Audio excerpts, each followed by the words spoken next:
Story 1. Lena, 23-year-old college student, and her 12-year-old brother Max were among the first customers to explore the new Walmart. The siblings had heard rumors of strange occurrences in the area, but they brushed them off as mere stories.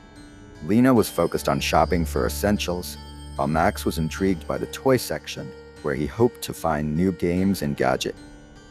As they wandered through the store, Max noticed an unusually cold draft coming from the back of the toy aisle. Lena dismissed it as a result of the store's air conditioning, but Max felt a strange unease. Despite his apprehension, the siblings continued their shopping, unaware of the darkness that lurked behind the store's cheerful facade. Later that evening, as the store was preparing to close, Lena and Max found themselves alone in the toy section. Max had been drawn to a particular toy, a vintage-looking music box displayed in a glass case. The music box was intricately designed, and its eerie melody seemed to captivate him. As Max reached out to touch the music box, Lena noticed a peculiar shimmer in the air. The lights flickered momentarily, and a cold gust of wind swept through the aisle. Max's hand trembled as he touched the glass, and Lena could see a shadowy figure lurking in the corner of her vision. Suddenly, the music box's melody began to play on its own. The store's ambience shifted from inviting to unsettling. Lena's curiosity turned to concern, and she quickly guided Max out of the store, leaving the toy section behind. They both felt a chill that wasn't just from the draft. That night, Lena and Max experienced strange disturbances at home. Max had vivid nightmares of shadowy figures and whispering voices. Lena dismissed them as the result of an overactive imagination and the day's excitement. However, the next day, their unease grew when they returned to the store for a follow-up shopping trip. The toy section seemed different, darker, and colder. Lena and Max tried to ignore the unsettling feeling as they moved through the aisles, but as they approached the music box display, Max felt a strange compulsion to touch the glass case again. Lena hesitated, but allowed Max to inspect the music box. When Max touched the case, a shiver ran through him, and the store's lights dimmed momentarily. Lena noticed the shadowy figure again, this time more distinct. It was as if the figure was watching them, its presence growing stronger with each passing moment. Lena decided to investigate the store's history to understand the strange occurrences. She discovered that the old warehouse had a dark past. Years ago, it had been the site of a tragic event, fire that claimed the lives of several people, including a young woman named Emily and her younger brother Samuel. The story resonated with Lena and Max. Emily and Samuel had died in the fire, and their spirits were believed to haunt the area. Lena began to piece together that the music box might have been a cherished possession of Emily and Samuel. The eerie occurrences in the store seemed to be linked to their unresolved tragic past. Determined to resolve the disturbances, Lena and Max returned to the Walmart after hours. They entered the store under the cover of darkness, armed with a flashlight, a camera, and a sense of apprehension. They made their way to the toy section, where the music box was displayed. As they approached the glass case, Lena called out to the spirits of Emily and Samuel. She expressed her understanding of their tragic fate and her desire to help them find peace. The store grew colder, and the music box's melody played softly, filling the air with a haunting tune. Max, feeling a mix of fear and empathy, reached out to the music box. The shadowy figure of Emily materialized, appearing as a ghostly apparition. Samuel's presence was also felt, a sorrowful and lingering spirit. The siblings saw the pain in their faces and realized the depth of their torment. Lena and Max sought the help of a local medium, Miss Langley, who was known for her ability to communicate with spirits. Miss Langley performed a seance in the store, hoping to bring closure to Emily and Samuel's restless souls. During the seance, the medium guided Emily and Samuel through a process of understanding and release. She reassured them that their suffering was over and that it was time for them to move on. The spirits, initially resistant, gradually began to show signs of acceptance. Lena and Max watched as Emily's and Samuel's forms became lighter and more ethereal. The medium's soothing words seemed to provide comfort, and the oppressive atmosphere in the store began to lift. The once shadowy figures appeared to be finding peace, their sorrowful expressions softening. As the seance came to a close, Emily and Samuel's spirits gradually faded from view. The music box's melody became softer, and the cool draft in the store dissipated. Lena and Max felt a sense of relief and closure, knowing they had helped the troubled spirits find peace. In the following days, the Walmart returned to normalcy. The unsettling occurrences ceased, and the store's atmosphere was no longer tinged with unease. Lena and Max continued their visits to Walmart without experiencing the previous disturbances. To honor the memory of Emily and Samuel, Lena and Max worked with the store management to create a small memorial in the toy section. The memorial featured a display dedicated to their memory, ensuring that their tragic story and the resolution of their haunting would not be forgotten. The story of Emily and Samuel became a part of local lore, remembered by the community as a poignant reminder of the past and the importance of addressing unresolved grief. Lena and Max's courage and compassion were celebrated, and the Walmart became a place of reflection and respect for the lost souls who had once wandered its aisle. The siblings learned a valuable lesson about the power of empathy and the importance of helping those in need, even when faced with fear and uncertainty. The echoes of Emily and Samuel's story lingered, testament to the enduring impact of kindness and the quest for closure. Story 2. Clock ticked past midnight at Walmart, and the store's bright fluorescent lights flickered intermittently. Maya, a young employee working the late shift, was stocking shelves in a remote section of the store. The hum of the store's air conditioning system was the only sound breaking the silence, creating a backdrop of monotonous white noise. As Maya pushed her cart down the aisles, she felt an unsettling chill, as though someone, or something, was observing her from a distance. Shaking off the eerie feeling, she focused on her task. It wasn't until she turned a corner that she noticed something peculiar. An old aisle, one that she didn't remember ever seeing before, stretched out before her. It was cloaked in darkness, as if it had been there long before the store was even built. Driven by curiosity and a touch of apprehension, Maya decided to investigate. The air grew colder as she approached the new aisle, and an odd, musty odor seemed to seep from its depth. The walls were lined with faded, cobweb-covered posters bearing cryptic warnings and strange symbols. The messages were almost indecipherable but hinted at a past long forgotten. Beware the shadows. Lost souls dwell here, and return what is taken. Despite the growing sense of unease, Maya pressed on. The aisle seemed to stretch endlessly, its shelves filled with dusty, forgotten items. At the end of the aisle stood an old wooden cabinet, its surface layered with grime. As she reached for the cabinet's door, a soft, almost imperceptible whisper began to fill the air. It was as if the darkness itself was speaking. The whispers grew louder, forming fragmented sentences that Maya struggled to understand. Phrases like, "You've forgotten us? Now it's your turn," and "Return what was taken" seemed to float around her. Maya's heartbeat quickened, breaths becoming shallow as she opened the cabinet's door. Inside, she found old books with yellowed pages and a tattered diary. Maya's curiosity overpowered her fear, and she opened the diary, its pages filled with handwritten notes and sketches. The diary's entries described a person who had once worked at the store, someone who had stumbled upon the same eerie aisle. The entries detailed how the individual had become trapped, unable to escape from the aisle's mysterious grasp. The final entry was a desperate plea for help, but it ended abruptly. As Maya read the last entry, the atmosphere around her seemed to shift. The temperature plummeted, and a dense, suffocating darkness enveloped her. The whispers grew louder, and she felt an invisible presence closing in on her. The diary's pages fluttered as if a ghostly hand was turning them, and the whispers took on a more urgent tone. Maya's attempts to leave the aisle were in vain. The darkness seemed to respond to her movements, creating barriers and obstacles.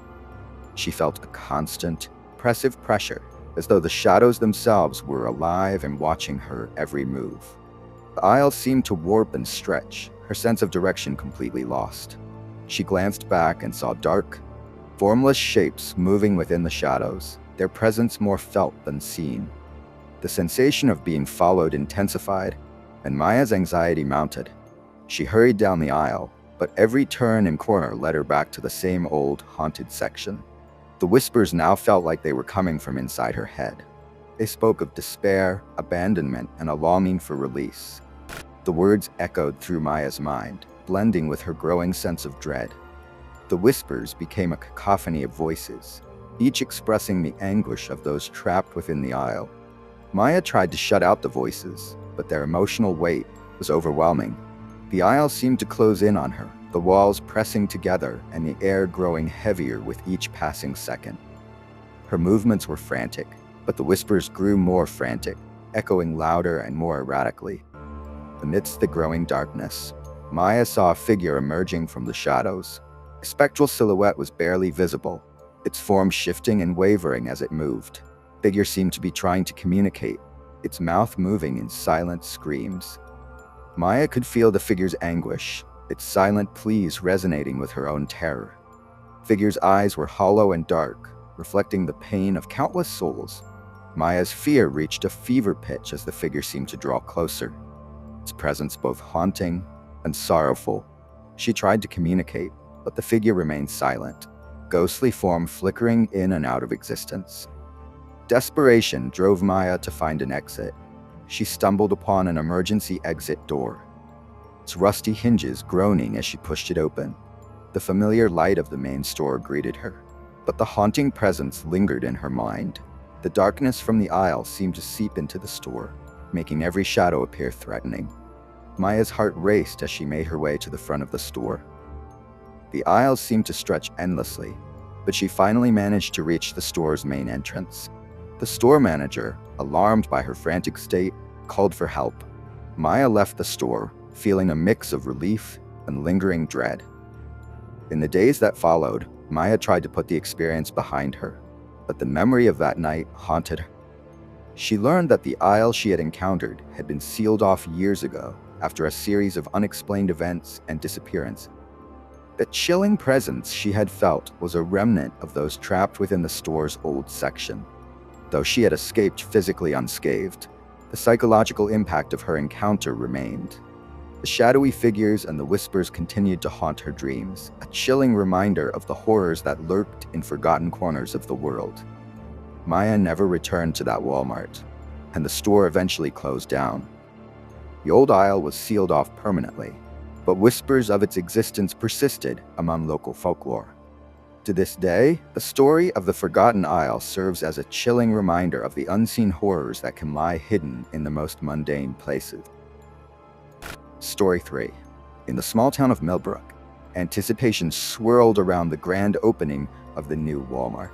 The local community was abuzz with excitement, eager for the convenience and modern shopping experience it promised. The site where Walmart now stood had once been home to Miller's Toy Emporium, a beloved store that had been a staple for families decades. The transition was smooth, with the old toy store closing and the new Walmart opening without much fuss. However, beneath the surface of this seemingly straightforward change, something was amiss. The old toy store had been a haven for children, its colorful aisles filled with toys and laughter. It was here that a young girl named Lily Miller had often played. Tragically, Lily vanished one day while playing in the store. Despite extensive searches and investigations, she was never found. The toy store's abrupt closure left behind a shroud of sorrow and unanswered questions.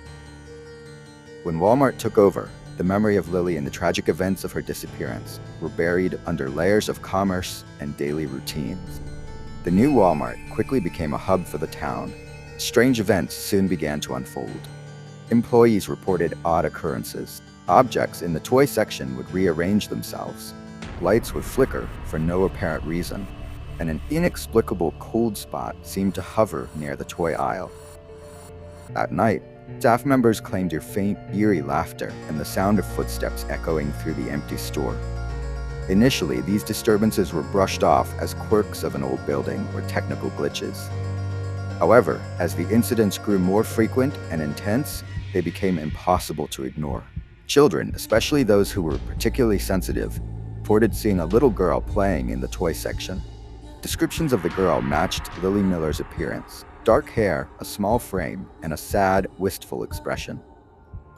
Concerned by the escalating disturbances, the store manager, Mr. Thompson, decided to investigate. He sought the help of Mrs. Adams, a local historian known for her deep knowledge of Millbrook's past. Mrs. Adams began to dig into the history of the property, hoping to uncover any clues that might explain the strange occurrence. Her research revealed the tragic story of Lily Miller. Lily had vanished one afternoon while playing in the toy store. Despite the best efforts of the police and community members, no trace of her was ever found. The toy store's closure and the subsequent construction of Walmart were shrouded in rumors that Lily's spirit might be trapped in the place she had once loved. Determined to uncover the truth, Mr. Thompson and Mrs. Adams decided to spend a night in the store. Equipped with cameras, recording devices, and a sense of trepidation, they hoped to document the strange occurrences and make contact with the spirit. As the store's lights dimmed and the hum of daily activity faded, they began their investigation. Around midnight, the temperature in the toy section dropped significantly. The air grew heavy with a palpable chill, and a faint, eerie giggle echoed through the aisles. Objects began to move on their own, and the temperature fluctuations became more pronounced. The atmosphere was charged with an unsettling presence. Mr. Thompson and Mrs. Adams saw a shadowy figure near the toy shelf. The figure took shape, revealing a translucent, childlike apparition with a familiar face, Lily Miller. Her ghostly presence was both mesmerizing and haunting. She appeared to be playing with toys, her expression a mix of sadness and longing. Despite their fear, Mr. Thompson and Mrs. Adams approached the spirit gently. They could see the sorrow in Lily's eyes, and through a series of flickering lights and whispers, Lily's story began to unfold. She was trapped in the store, unable to move on because her disappearance had never been resolved. Mr. Thompson, though deeply unsettled, spoke to Lily with compassion. He reassured her that she was not forgotten and that they were there to help. Lily's ghostly form flickered with a mixture of hope and despair as she communicated her feelings of confusion and loss. Recognizing that Lily's spirit was not malevolent but lost and confused, Mr. Thompson and Mrs. Adams sought the assistance of a local medium, Miss Hargrove. Miss Hargrove was known for her ability to help restless spirits find peace. She conducted a seance in the toy section, hoping to communicate directly with Lily and offer her the closure she needed. During the seance, Lily's spirit became more visible and expressive. Miss Hargrove guided Lily through a process of understanding and letting go. Lily's spirit displayed signs of recognition and acceptance as she began to understand that her family was no longer in this world and that she needed to move on. As the seance continued, Lily's spirit began to show signs of acceptance. Cold spots in the toy section gradually warmed and the eerie laughter ceased. Lily's once sad expression softened as she came to terms with her situation. The medium provided comfort and reassurance, helping Lily navigate her feelings of confusion and grief. With each comforting word from Miss Hargrove, Lily's spirit grew lighter. She expressed her gratitude and slowly began to fade from the store, her form becoming more translucent and ethereal. The air in the toy section cleared, and the store's atmosphere felt lighter and more serene. In the aftermath of Lily's departure, the Walmart staff and the local community were deeply moved by the event. To honor Lily's memory, a small memorial was created in the toy section. A plaque was installed, and a special area was dedicated to Lily, featuring a few toys and a photograph of her. The store continued its operations, but the story of Lily and her spirit became a cherished part of local history. Mr. Thompson, Mrs. Adams, and Miss Hargrove's efforts were remembered as a testament to empathy and the importance of addressing unresolved grief. Walmart, once a site of haunting, became a place of reflection and respect for a young soul who had finally found peace. The community carried forward the legacy of Lily Miller, ensuring that her story and the lessons learned from her haunting would not be forgotten.